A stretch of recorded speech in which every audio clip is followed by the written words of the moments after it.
What's up, creeps, and welcome to a special bonus review episode of the Epic Film Guys podcast. I'm Justin. I am Jronimus Prime. Oh, that threw me off. Be ready. We're all over the place on this one. Ladies and gentlemen, we're going to be talking about David Robert Mitchell's The End of Oak Street, which is his first movie in quite a long motherfucking time. One of my favorite directors, actually. He directed one of my favorite movies of all time, It Follows. Apparently, based on what Michael Monroe has stated recently, we're going to be getting a sequel to that eventually, which I've been looking forward to for a long time. But Mitchell's here with his Amblin-esque Dinosaur, Suburbia, Back to the Future meets Jumanji meets Jurassic Park romp adventure.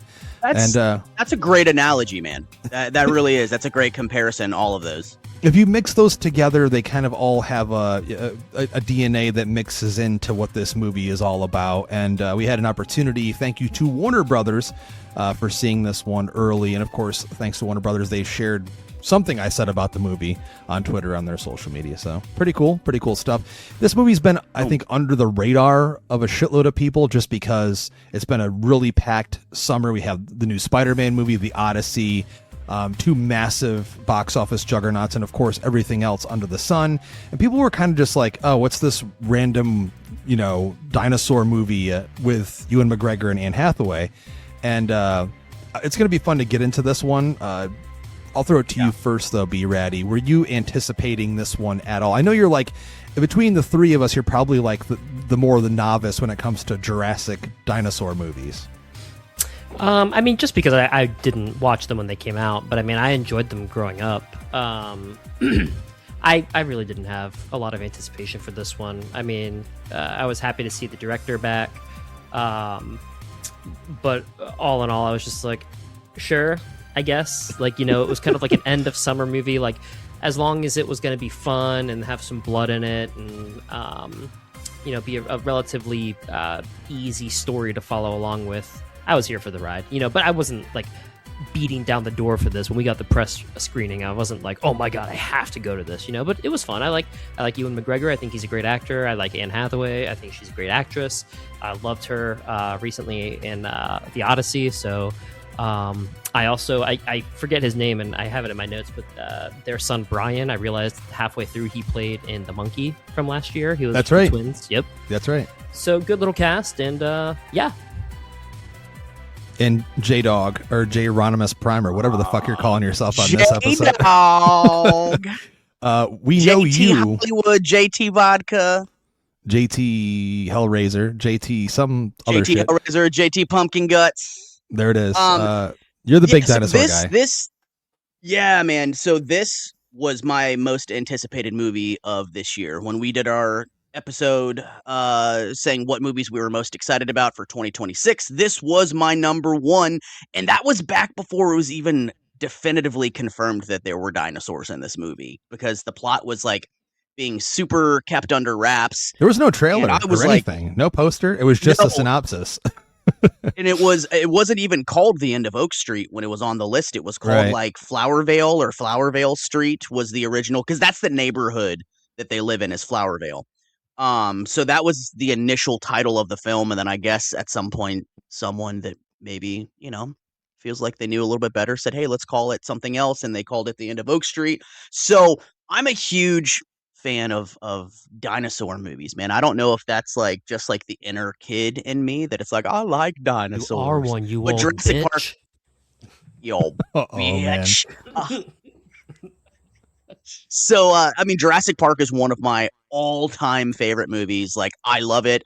No joke, I probably watch it 2 or 3 times a year. No exaggeration. It's that movie that just brings me back to being 9 years old in the movie theater with my dad, being scared to watch the movie, but also, like, excited, right? It just, like, there was such a level of excitement about experiencing Jurassic Park when it came out. So, like, I love these things, and because Jurassic Park, even with the Steven Spielberg parallel there with Jaws, I'm sure like it's intimidating for filmmakers to be like, I'm going to make a dinosaur movie, because the bar is set so high thanks to Jurassic Park that it's like, I imagine it's like, let's make a shark movie, and it's impossible to compare a shark movie to anything but Jaws, right? Because that, like, it just set the bar. So we don't get a lot of dinosaur movies. That's why, like, last year when Primitive War came out, I was stoked as fuck. They had it,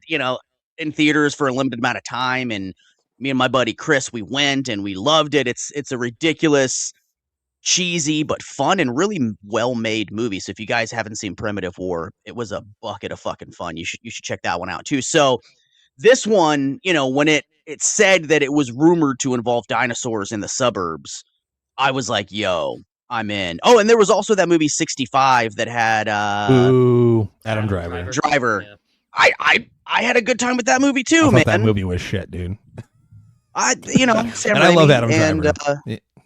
Yeah. I enjoyed it because it gave me dinosaur horror, which I'm all about. So this one, man, like I said, it was my most anticipated of this year, and man, the excitement was real. So I don't love going to Silver Spring, Maryland. It's not a easy trip at the time that I have to go to get to these screenings because of rush hour traffic. It's a lot. So I'm very selective, I'm very grateful that we get the opportunity to see these movies early and for free and all the critic stuff like that. But when I'm making a trip out to Silver Spring, it has to be a movie that I'm like super excited for. And let me tell you what, I would have driven twice as far to see this movie early because that's how excited I was for it, man. So I was pumped for it.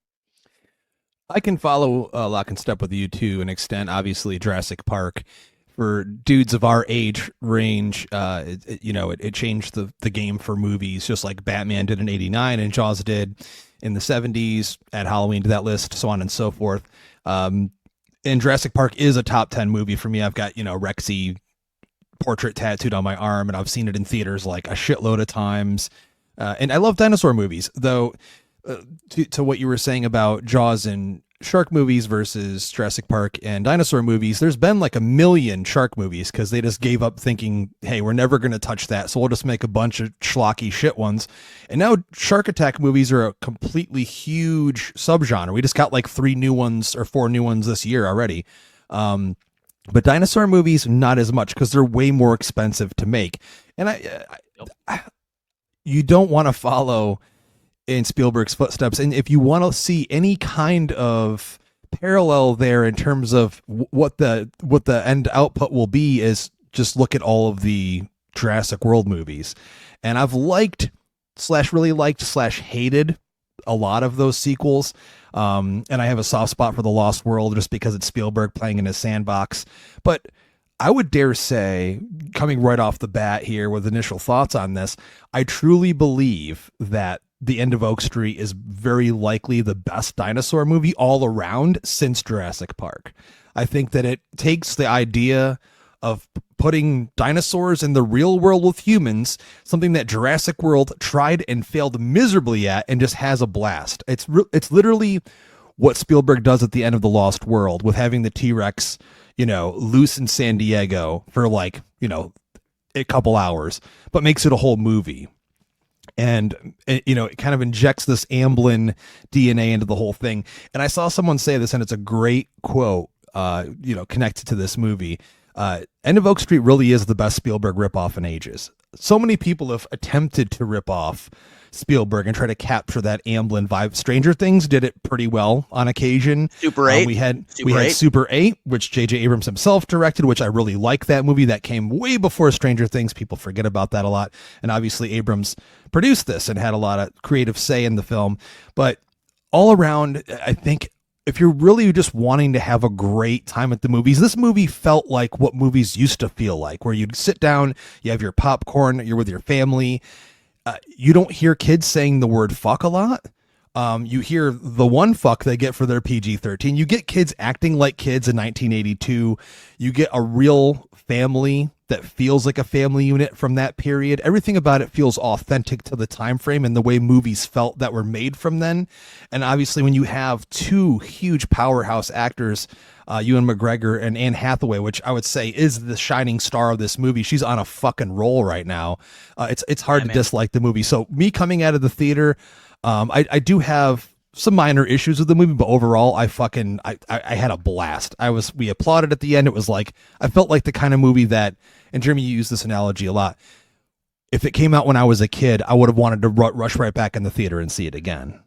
Yeah, absolutely, man. This movie, if this would have come out when I was a kid, like this, it would have been one of my favorite movies because it just had all of the things in it that I've loved about movies since I began watching movies when I was a little kid. And, I use the expression, checking the boxes a lot on the podcast. And this one certainly did on a lot of things. Are there things that we're going to talk about and discuss that, we didn't particularly care for, we didn't love, certain elements? Absolutely. This isn't a flawless, perfect movie, but holy shit, man. Like, they really made a great dinosaur movie. And what's even more surprising is that I guess because we saw it early and all that good stuff, I didn't really particularly pay attention to the ratings. Like, I didn't know what this movie was rated. And then when we got out of the theaters and someone's like, I think it was John McCoy, our buddy, that said, like, I can't believe what they got away with for a PG-13. Yeah, and which is a great example to other filmmakers to make more movies like this. Absolutely. Like, I would not have guessed that this was PG-13. Like, there's literally dinosaurs, biting limbs off of people, eating humans, like, really, really, like, bloody, scary shit. Now, was it a gore fest? No. That would be dope. let me get a well-made dinosaur movie that, like, is a gore fest with practical effects. I would love that.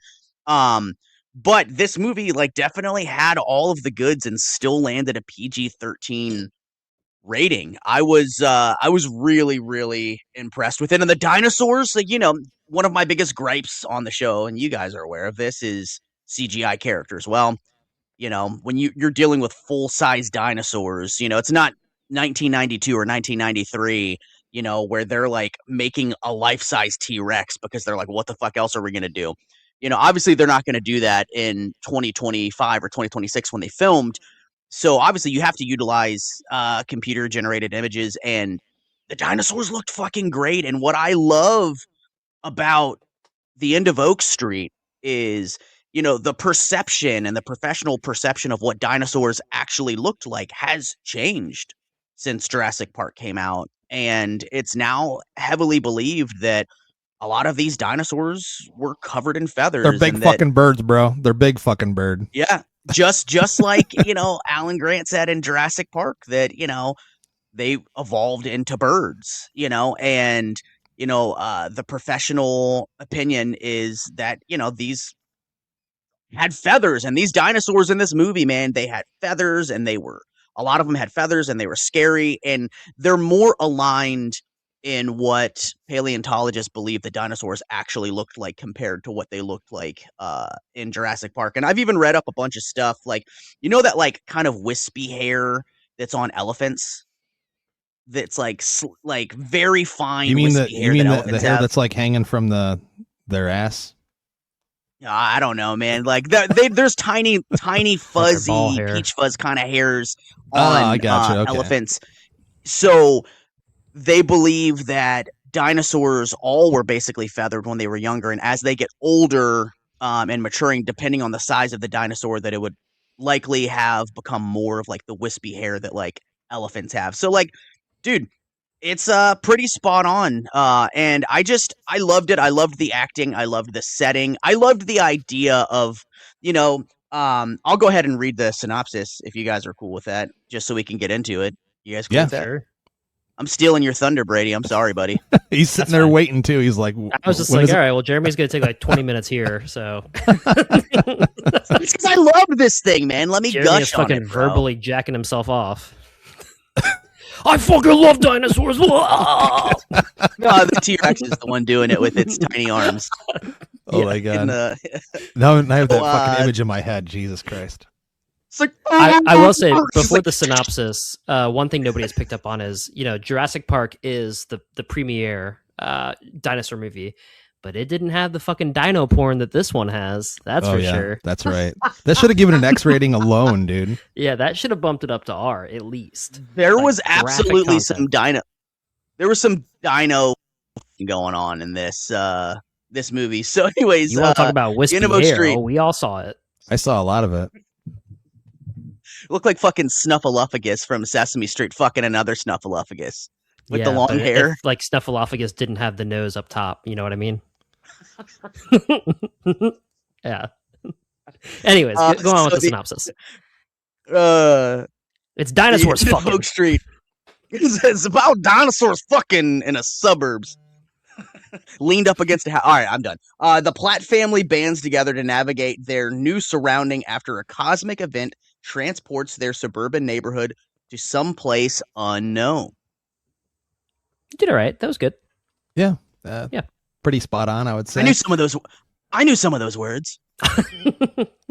Brady, leaving the theater, your face didn't look your smile wasn't as big as ours. Was that an indication to, was it the long drive there? I had the worst case of fucking gas. I had kava right beforehand. So like all those How much hummus did you put on grains, that shit? I put you get 3 different fucking dipping sauces and you I just did all crazy hummus. feta, you did tzatziki, you did the No, it was just all hummus. I always do that hummus. too. So I was sitting there and I was like, Got a hankering for God. chickpeas. Like I'm pretty sure that on the entire ride home, my asshole was just open, going like, just like steaming out. But so I thought the movie was. Go ahead. What were you gonna say? It's like the water and the geysers that are coming out of the ground in the movie. That was your asshole on the way home. Yeah, pretty much. I don't think it closed gross. the entire time. I was crop dusting the entire way to the car. Just Silver Spring. I left a little piece of myself there. Well, I'm sure it just mixed with the weed smell. So. Oh yeah, it's fine. I thought the movie was fun. It's obviously a nostalgia fest. Like it's really trying to call back, like you said, Justin, the Amblin films, where it's a mix of Stranger Things in this, Jurassic Park. I think sometimes you even get some Poltergeist in this. Like I felt absolutely that, a lot of times, 100%. And I think there were quite a few times in this movie that like I felt super excited, but I didn't necessarily feel like we got enough of that. Like. I wanted David Robert Mitchell just let him cook, because the moments that he's doing it's great, but then we didn't get enough of that for me. I thought Anne Hathaway did a really great job with her performance. She has this kind of stereotypical internalized strife that she's trying to deal with about motherhood and being a wife in a marriage that is failing, and you have to keep it all together at that time. I thought she did great. On the other hand, I thought Ewan McGregor lacked any and all charisma. I don't think that I think he phoned it in on this one. I think he was just kind of like, sure. I think they are two polar opposites where, he's just literally standing there. Even line deliveries did not feel like his normal self. And I know that he's playing a character that is a caricature of like that, husband who loses his job and he's trying to make ends meet. He's trying to not to drink. And in that time where it's like, you take care of your family, like you don't lose the job. But I don't know. There was just something about his performance that felt really lackluster to me. Really? Wow. You're the first person I've heard it all say this. Well, I'm glad that you're listening because I think it needed to be said. Okay. Leave it to you to be the one to do it. Leave it to Beaver. I don't know that there's much to speak of beneath the thrills, and maybe the thrills are what gets everybody through it. But I really didn't care about the characters. I didn't care if either one of those kids fucking died. I didn't really care if Anne Hathaway died. I knew one of the parents was going to have to die, and again, this is full spoilers, everybody. And so that moment where Greg, Ewan McGregor's character, is killed by the dinosaur, it was shocking how it happened because I was like, wait, is that happening now? But I was like, yeah, like one of them was going to die, That being said, I think I came out of it. I didn't hate it or anything. I think I wanted more out of it and didn't get that. Whereas I think you guys got a lot of what you wanted out of it. Yeah, for sure. I mean, it's a point of view that there wasn't enough dinosaur dick. Well, you kind of see part of it though. There is this thing. We weren't lying. There is a scene with dinosaurs having sex, and it's funny. They come upon it, and Denise has like a Polaroid camera, Anne Hathaway's character and Greg, and they're like running around trying to find their kids. And in the middle of all this, they're like, "Hey, let's stop and take your photo." And he poses in front of two dinosaurs fucking, which I think is hilarious. But apparently on social media, it's pissed off a few critics, thinking it's really stupid. Obviously, there's a shot of a dinosaur taking a giant dump too, which I'm like, dude, this movie has what they would be doing. A small level of B movie vibes within, not much. I mean, it's truly like an Amblin product, if you want to say it that way. But I was like, these little moments made people laugh, dude. People at some point, when are you gonna bring that fucking dog inside? Like, come on. Yeah, man. Like the dog, like that was what was upsetting me. I hate when movies like kind of try to telegraph that an animal is gonna die. And like, unfortunately, in this day and age, when you get to see like a family pet in a disaster movie like this, you kind of, the odds are not in their favor. But at what point do you say, this dog keeps getting into the neighbor's fucking yard and he's starting to shoot it. We're going to keep the dog out one more night. Like we're going to keep the dog on a leash. Well, I think there was in it, that scene is just showing how much is going on within the family unit and how that's the least of their concerns in terms of the parenting and their marriage and stuff that's going on. And it's not the kid's responsibility. It's the son. They're trying to convey that Brian he's going through some stuff. He's at that weird age of 13 where, his dad's caught him smoking. What's going on with you? Is everything okay? And, he had that problem where he stuck a stick in the bike spokes of this kid and he broke his arm and he's scared he's going to get beat up by the older brother. So there's all these things going on. And I feel like just like old movies, 80s movies where there's a dog, the dog is like the least important thing. And if the dog doesn't get loose, then plot can't be a plot and things can't move along and kid doesn't need to go out of the house to try to find the dog and dinosaurs don't cause mayhem. So it is a plot device, absolutely. But I think later in the movie, when we see the dog pop back up, it's a really fun, old school, classic 80s adventure moment where the dog saves the day and everyone cheers. And I liked it. I'm like, that's the cheesiness of it. Very Spielberg. Very Spielberg. That I admired. Then again, I liked how simple everything was. Because at its core, what is the movie about? Yes, it's about a family, a classic family going through it in 1982. The dad lost his job, doesn't want to tell the wife. He's to make ends meet. He's a pizza delivery driver. She's trying to live out her dream as a writer. And, she's in this dead end marriage and she's unhappy and he won't come to terms with the fact that the divorce is inevitable at this point. And on top of it, they get this huge issue thrown at them, which is, oh shit, now we live with dinosaurs, an alternate timeline is placed right in front of us and we're kind of transfixed into it and they have to deal with it. And I think that's really what the people are going to see this movie for. It's just like, I got enough character stuff just because. And I will say, Brady, I don't totally think you're wrong when it comes to Ewan, but I think the fact that you have Anne Hathaway, who is like one of the biggest powerhouses in Hollywood today, against him, I think anyone really, I mean, even Tom Holland in The Odyssey, who I liked in that movie, didn't stand up next to her in those scenes with her. So she's just at a point right now where she's fucking peak, dude. So anyone's going to kind of feel lesser than in comparison.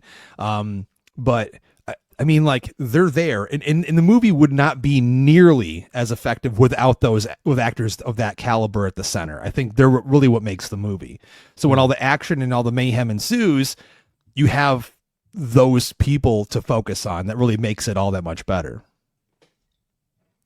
For sure. I think that this is my favorite thing I've ever seen Anne Hathaway in. Like, I think she's always been an incredible actress, but there's never been a singular movie where I've been like, man, I'm like fanatical about this thing that she's in. Like I think the closest thing probably would have been Dark Knight Rises, maybe with her, just because typically the movies... I have a feeling you probably haven't watched that many movies with Anne Hathaway, Jeremy.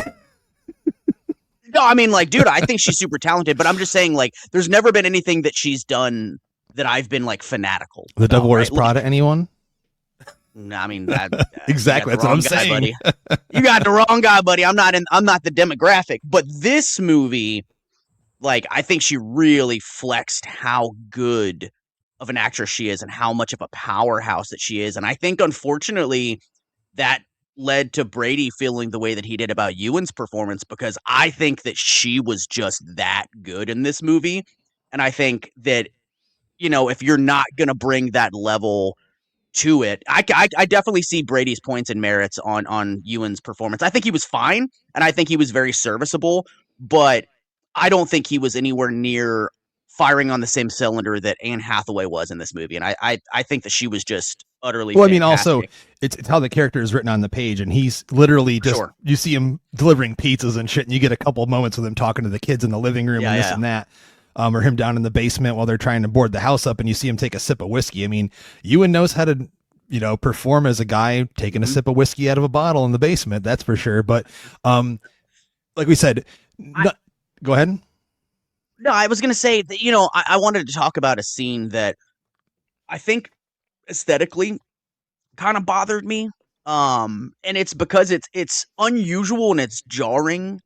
I feel like to use these kind of camera angles, and I'm not saying that like. Don't tell me you don't like the split diopter shots because they're beautiful. Okay. So I think that they look very interesting, but also like for me it was distracting because you have this like it's the first big moment in the movie where it's like them coming to terms with what's happening, and there were so many like strange perspective shots when they're all sitting around in the room, and it's like the daughter's face was like huge and like takes up like 25% of the screen, and then Ewan would be like in the right corner having a conversation, and like I get that it's because like they were kind of panicking, and like the shots I think were trying to showcase the panic that they were having, but also for me it was like a little distracting and a little jarring. Dude, it's having those 100%. We're talking about Amblin. We're talking about Spielberg. This is Jaws. This is also like a lot of what we saw in movies of that era, the split diopter shot. Brian De Palma used it all the time. It's just really so you can feel the energy of the scene in a stronger, more focused way. I love them, dude. I mean, you don't see them in movies anymore. They don't do them. Yeah, I get it. And maybe that's why it was like, oh, weird. Like, it was just obviously a creative decision that was made. And I'm not saying that it didn't work. I think it worked fine. It was just a little, because it's so abnormal to get shots like that these days, it definitely made me go, this is really different. So rather than like just watching the scene unfold and enjoying it, like it took me out a little bit. It's so funny because I like them, but I get kind of what you're saying, Jared, where it's like there were so many back to back in one time where it was like, oh, okay. Like, I love the shots. I think they worked well. Like you said, you see that in Jaws, you see it in the Amblin films. But I think like having like 4 or 5 back to back, I was like, all right. Like, interesting choice. De Palma would be proud, I'm sure. Also, not to cut you off, we didn't see it in IMAX. And the movie was shot with IMAX cameras. And I don't know if those are going to be conveyed differently when you see it in the proper formatting. I read that Spider-Man was going to take all the IMAX screens from this, because they were not going to originally do Spider-Man in IMAX, but now I'm hearing they're actually going to allow some IMAX screens, true IMAX, to screen this movie, which makes me want to go see it again, because I feel like if a movie shoots with IMAX with a lot of the different sequences, you can't really see it any other way. I mean, who knows how those shots would have been if we saw it in real IMAX, but I get what you're saying. I think the movie was shot beautifully, but overall, what looked the best? What was the most important thing in this movie? What's the nuts and bolts and what really holds this thing together? It's the dino action, guys. It really is. And that shit is, I mean, dude, 10 out of 10. I can't even, much to your point, Jeremy, sure, if we could get an R rating and have like blood gushing everywhere and, but that's not what they were going for here. So I would love that. You would love that. I mean, I think a lot of people would, but we still do get blood. We get way more blood in this than we've seen in any of the Jurassic World movies, where those movies feel slightly neutered by comparison. And all of the action has this amazing energy to it. And it's very dynamically shot. And just the shot of, for example, Ewan McGregor's character, Greg, when he hears a sound and he goes to where this trash is behind this shed. And I don't know what dinosaur it was. It looked like a raptor of some sort, maybe. Yeah, it was like a hairy, feathery raptor. A hairy, feathery raptor. It wasn't blue. That's for sure. It was not blue. No, no cameo from Blue here. But that scene, the way that it was shot, was so exciting. It had an energy to it that I haven't seen in any other movie with dinosaurs in a long time. And it's just him being chased by this thing throughout the neighborhood. And I really, it made the whole setting make sense to me. Like, wow, it really is more exciting to watch someone running from a feathery, hairy velociraptor in a suburban neighborhood in 1982 than it is to see them running from them at a theme park. It just has the two things married together just seem to work really, really well. And I think that sequence is really good. I mean, there are a shitload of awesome, very intense, very threatening, very scary action sequences with dinosaurs. And that's really where Mitchell shines the most. And they did let him cook here. I feel like they let him do whatever he wanted in terms of the terror and having these animals truly, terrorize and brutally slaughter a lot of people. We see the poor old lady down the street who used to edit her husband's his writing. She's laid out in blood, puddle of blood in the middle of her kitchen with a shotgun. I mean, so you don't see anything like that in the Jurassic movies. It just had a level that it took it up a notch where it made the dinosaurs even more scary. I think that this is the scariest dinosaur movie. I think Jurassic Park is super scary too. Don't get me wrong. Yeah, that's still the number one. I think forever. Yeah, for sure. But I feel like this one definitely had more of horror. Like there was, a lot of horrific moments that they don't really do in the Jurassic World movies, right? Like I feel like Jurassic Park 1 through 3, they took more chances and there was a lot more horror stuff. Like, dude, The Lost World is a horror movie. Like, I don't care how you look at that movie. Until the finale, which is San Diego, that's a horror movie. But this one is like also straight in line with that in a way that the Jurassic World movies have gone the more family-friendly avenue to sell the action figures and the merchandise. This one goes all in. End of Oak Street goes all in on horror, which I really appreciate because I can only imagine how horrific it would be if you woke up one day and all of a sudden your neighborhood was in prehistoric times and there were multitude of dinosaurs just fucking eating your neighbors and pterodactyls flying and just scooping people up and like snake dinosaurs and fucking T-Rexes and smaller dinosaurs, turtle dinosaurs that obviously those, evolved into like the snapping turtles that we know today. But like, I appreciated that they gave us a bunch of dinosaur species that we don't get very often because, for example, like you mentioned T-Rex, I'm pretty sure that was an Allosaurus. There you go. Yeah. So, I mean, I honestly, because I was trying to look up, I asked Brady there for a moment, the thing that's chasing Greg earlier on that's like feathery, is that like a version of a velociraptor? Because it looked kind of like one, but it's different. I think that those were, and they actually, and again, about I know stupid stuff about dinosaurs that it's like, what a useless thing, except for like, here we are right now having a talk where I can maybe like talk about it. So like paleontologists have advanced so much on their theories and things since Jurassic Park came out that basically the raptors that we saw in Jurassic Park, they actually discovered afterwards that raptors were not that size. They were like smaller. Chickens, dude. They were like tiny or something. Yeah, right? they were smaller. They weren't like necessarily the size of chickens, but they were definitely way smaller compared to the 6 feet versions that we got in Jurassic Park. Now Utah raptors, they're the 6 foot. Right. They're the 6 foot ones, but velociraptors were not that size. So I feel like what we got was a representation of like actual what raptors, what they believe likely were, which were smaller and feathered. I think that that's what those were, and they were fucking great, man.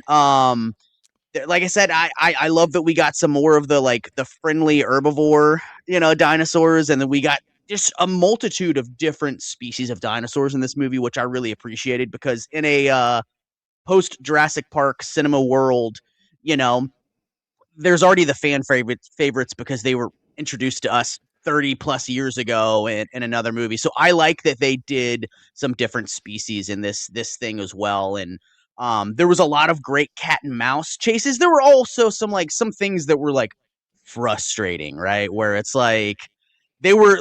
I'm sorry, but if I'm in my neighborhood and it's like prehistoric times, I'm not going to be like screaming trying to find my kid. Now I understand the panic of like I need to find my kid, but And if it's there funny was 'cause dinosaurs everywhere, that's right I'm from not Jurassic doing Park that. 2. That's right from Jurassic Park 2. This movie does telegraph a lot. You know, when they're like, Alan, and they're screaming right near the T-Rex paddock, I was just like reminded like, oh, so I feel like anything that comes after that, if someone's going to question it, they have to look back at that movie. Like, oh, well, they did it there, right? So I mean, technically it's the same mistake, but also you're trying to find your kids. I mean, there's a lot of things. Like if you were a teenager, a 13-year-old, and you knew there were dinosaurs out there, would you go looking for your dog because you looked out your window and saw that he was gone? Who knows? Some kids would, some kids wouldn't. But if the kid doesn't decide to do that, then we don't get more dinosaurs chasing more humans around and having more fun on screen. So, talking about the terror that these situations bring, I think the Spinosaurus scene was fantastic. When they're in the car, it reminded me a lot of Jurassic Park, but this attack, the dinosaur takes the car in its mouth and shoves it through the front of a house, which I thought was pretty creative to do. I mean, I think just every action set piece, just like if you look at Jurassic Park in comparison, is memorable here. And Brady mentioned it earlier. We have to talk about it now. The Allosaurus, when, you know, he has everybody cornered, particularly Anne Hathaway as Denise, she's up on this porch. They've been getting chased by this thing. There's an amazing shot before that happens, though, with her with the shotgun and the Allosaurus just chasing her down the middle of a suburban street. The imagery is just beautiful. But then he shows up, you know, trying to save her. He hits it on the leg with a sledgehammer and then hits it in the head, knocks it over, and everyone thinks everything's all right. And then as he leans in to help her, dude, the Allosaurus jumps right up, bites through his leg, rips it the fuck off, knocks him to the ground, and slaughters him. He's dead. I've not heard an audible silence like that and gasp in a crowd in a theater in a long time. People were like, oh shit. Obviously we'll talk about the ending in a minute here. But I thought that sequence stood out. And of course, Brady, I don't know what you thought of this scene. I thought it was probably the most horrific of the whole movie. And I don't know what dinosaur this thing is, but that cute looking, until it changes what it looks like, snake fucking dinosaur slug thing when it gets into the house. Yeah, that thing was wild. I mean, it was like, if for any of my SpongeBob fans out there, it's an Alaskan bullworm. That's what it fucking looked like. But it's like coming into the house, and then like it's, when you first see it come out of the pool, you're like, all right, that's gonna come back at some point. And then like 30 minutes later, dude, when it fucking opens its mouth right behind Denise to kill her, oh man, I was like, holy shit, that's fucking scary. And I was like, this kid better fucking land one of these arrows, man. He's been shooting this bow and arrow the whole movie and hasn't hit a damn thing. Yeah, I would have liked him to miss and her get killed, but it was still fine the way it was. But yeah, it was good. Apparently that was Basilosaurus. Or a sea snake. Okay. It was very terrifying. I loved, man, the 1-2 punch that we got in this movie. So I did not see the scene with Ewan McGregor getting killed by the dinosaur coming. Like I just didn't, man. So that was a pleasant surprise when Greg, Ewan McGregor's character is protecting his family, and he gets his wife and his kids to safety, and he knocks this fucking Allosaurus basically with a fucking sledgehammer, and it fucking hits the ground, and you're thinking like, oh, okay, he saved the day. And then when you least expect it, he pops up and grabs Ewan McGregor by the leg from his mouth, lifts him up in the air, rips half of his leg off. So all of a sudden, Ewan McGregor is in the front yard with half his leg missing, blood coming out of it, and him screaming in agony. I did not see that coming, man. Like I did not see that coming at all. And I literally went, holy fuck. And then I thought he was going to make it, right? That they were going to make like a makeshift fucking tourniquet and he was going to make it. And then nope. The Allosaurus went down and just started fucking eating him alive right in front of his family. Bro, that's what the fuck I'm talking about. Like, that was a scene that I could see the studio being like, "Nah, I don't think we should go that hard."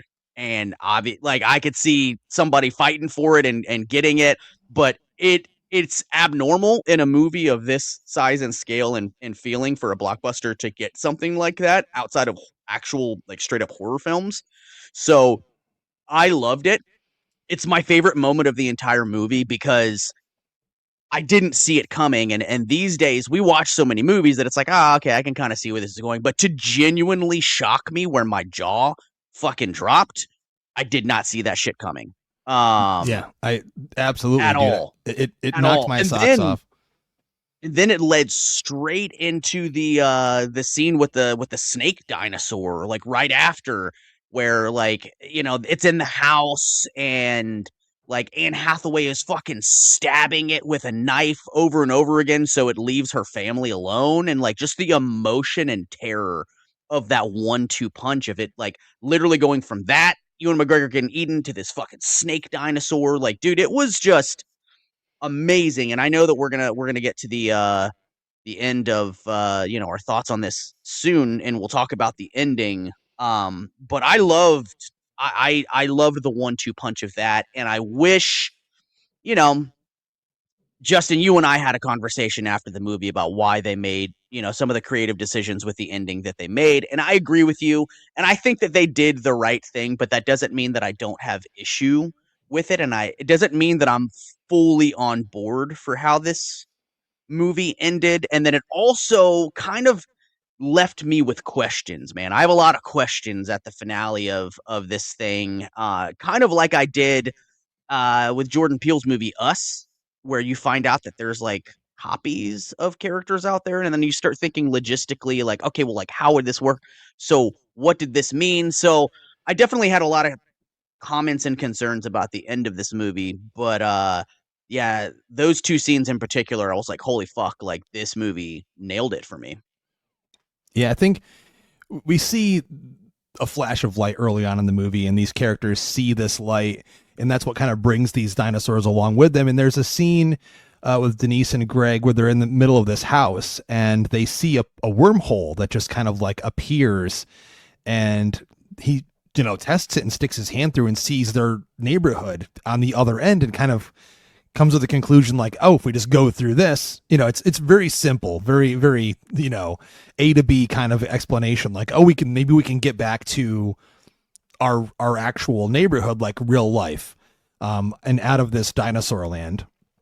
And then they see that same light flashing from the librarian's house. They trek that way after the snake attack. They go through another attack with these other dinosaurs inside the house, which is really entertaining and all of that. And obviously the end game is to get into that portal and get to where they think is their normal home, the normal timeline. And Brady, I don't know what you thought about this. You might as well get to this because I mean, I don't think that there's a lot of explanation necessary, but also it's going to leave a lot of people, like Jeremy, saying, like, what does this mean? Does this mean that, there's more than one of this person there when they get to this spot? Because it's time travel, technically. When they go through this portal, they're going to a different time earlier on in the same place. It's it kinda reminded me basically of the Jumanji. concept. Yeah, or like actually Land of the Lost. Fucking, and I'm talking about the 90s version, right? That was on Nickelodeon and shit like that, where the family is driving and then, like, all of a sudden, like this pit opens and their car falls into it, and come to find out it's like a wormhole, and they get transported back to, like, prehistoric times, and then they just want to find their way home. It's kind of a similar concept where a wormhole, this is my interpretation of it at least, a wormhole opens up, and basically this very specific location, I don't know if the wormhole, like, has always been there and it finally just opened, but basically it's swapped landscapes. The suburban neighborhood gets swapped out with like the jungle, and they go, like, so basically the neighborhood ends up in prehistoric times, and vice versa. So I think that that's fine, and I really don't need a whole lot of explanation outside of, like, hey, like, it was a lunar thing that happened and like a wormhole opened and like basically the same exact location swapped places in time. I'm cool with that. I don't really need a lot more like exposition about exactly like how that came to be. I feel like that worked. But the thing that I have questions for, so let's just get to the ending. Boys, let's do this.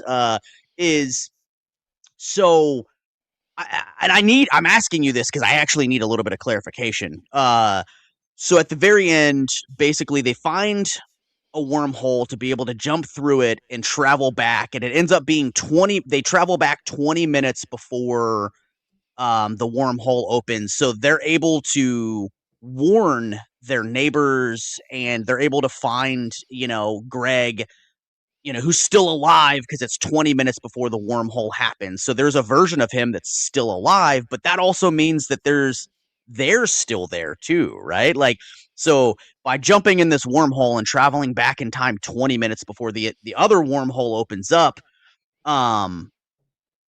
Greg is still alive and all the neighbors that were eaten are still alive. So am I getting this right? So Anne Hathaway ends up calling her neighbors and being like, you have to leave town, like get out of the neighborhood right now.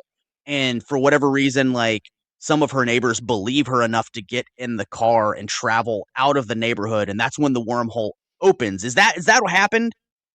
And it's still, the wormhole still opens up and goes and they flop, but they were able to basically save some people. That's what happened, right? Yeah, which is why at the end picnic scene, you see Jeanette. There's two Jeanettes at the picnic because she was left them to go save her family. So that would mean that, so that would mean that there is a duplicate of Anne Hathaway's character and her two kids as well, right? Or they get transported with the new wormhole. Yeah, they let them stay, I would assume. Jesus, that's also kind of grim, right? Like, we're going to let that version of ourselves, that's wild. So the version of Jeanette ended up coming through. So would Jeanette be the only copy that came through? Yes. Yeah. Okay. Yeah, because they're the only that group, Jeanette and then Denise and the kids, are the only ones who came back from the original wormhole.